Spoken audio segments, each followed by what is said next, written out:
तो हेलो दोस्तों, कैसे हैं आप सब लोग। आज की हमारी कहानी है नरकटियागंज की, जो बिहार का एक छोटा सा गांव है। वर्ष 1998। कहानी का नाम है सावन की वो रात। तो चलिए, सावन का महीना था। पूरा गांव हरियाली से भरा हुआ था और हवा में मिट्टी की खुशबू के साथ साथ कुछ अजीब सी नमी भी थी।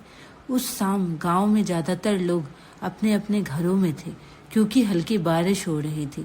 पर एक आदमी था, हरीश, जो अपने बैल के लिए चारा लेने खेतों की तरफ निकला था।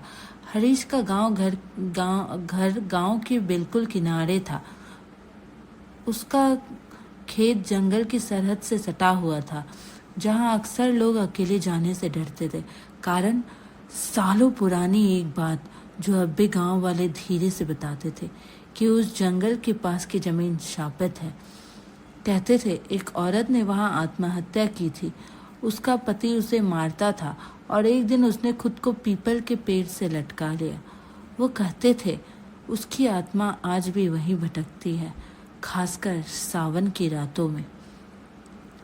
हरीश, जो एक बहुत पढ़ा लिखा समझदार इंसान था, उसे ये बात बकवास लगती थी। उसका मानना था कि भूख, गरीबी और अंधविश्वास से बड़ा कोई भूत नहीं होता।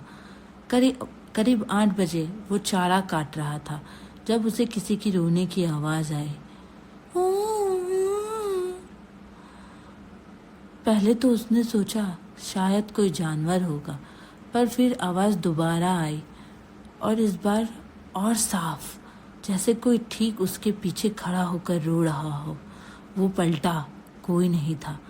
उसका दिल जोर से धड़कने लगा, पर वो खुद से बोला, बकवास है ये, मुझे कुछ नहीं होगा।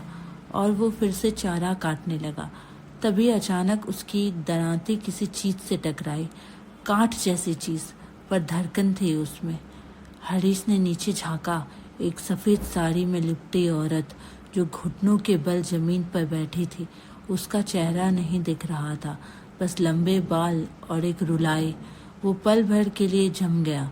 कौन है? कोई जवाब नहीं। फिर उसने देखा उस औरत के पांव उल्टे थे। हरीश के मुंह से आवाज निकली। वो भागा, जितनी तेजी से भाग सकता था। गांव में पहुंचते ही वो बेहोश हो गया। जब होश आया तो वो अपने घर में था, पर उसकी आंखें लाल थी और वो कुछ बोल नहीं पा रहा था, जैसे उसका गला किसी ने जकड़ रखा हो। गांव के बूढ़े लोग बोले, कहा था ना उधर मत जाओ, सावन की रातें उस आत्मा की होती है। 3 दिन तक हरीश कुछ नहीं बोल पाया, बस दीवारों को घूरता रहता था। फिर चौथे दिन अचानक उठकर बोला, उसने कहा है कोई और खेत की उस जमीन को ना छुए, नहीं तो अगला नंबर उसी का होगा। गांव वालों ने वो जमीन छोड़ दी। आज भी वहां कोई नहीं जाता।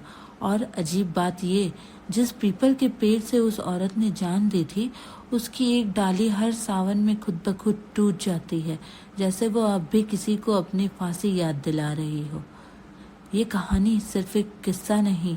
नरकटियागंज के उस गांव के लोग आज भी सावन की रातों में खेत की तरफ नहीं जाते। और हरीश, वो अब भी गांव में है, लेकिन कभी बोलता नहीं। बस जब बारिश होती है तो एक ही बात दोहराता है, उसने कहा है वापस मत जाना। धन्यवाद। तो आपको अगर मेरी स्टोरी अच्छी लगी तो आप प्लीज़ लाइक और सब्सक्राइब कीजिए।